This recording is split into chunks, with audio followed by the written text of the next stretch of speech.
Pemirsa, kebiasaan masyarakat dalam membaca dan menulis masih terbilang sangat rendah. Bahkan, kemauan masyarakat untuk membaca juga tergolong minim. Hal tersebut diungkapkan Asisten 3 Sekda Buleleng, Gede Suyase. Kondisi ini tentu saja sangat memprihatinkan. Rendahnya minat baca masyarakat saat ini makin menyebabkan kualitas dan mutu pendidikan di Indonesia jalan di tempat dan cenderung mundur. Penyebab rendahnya budaya baca ini karena lebih suka menonton televisi, mendengarkan radio, dan bergelut pada dunia maya yakni internet dan media sosial dibandingkan membaca buku. Bila kondisi ini terus berlangsung dan tak diantisipasi sejak dini, sumber daya manusia bisa terancam dan tergerus globalisasi. Hal ini otomatis tidak hanya peran serta pemerintah semata, melainkan peran aktif dari seluruh elemen masyarakat. Poin besar yang dibutuhkan di dalam revolusi mental. Oleh karena itu, dorongan untuk meningkatkan minat baca pada masyarakat harus terus digelorakan.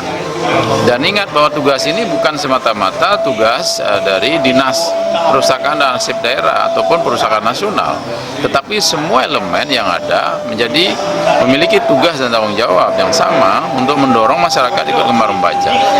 Ya, itu yang paling penting mestinya harus disadari bersama, sehingga gerakan ini menjadi sangat massal, ya, dan efektif kepada masyarakat.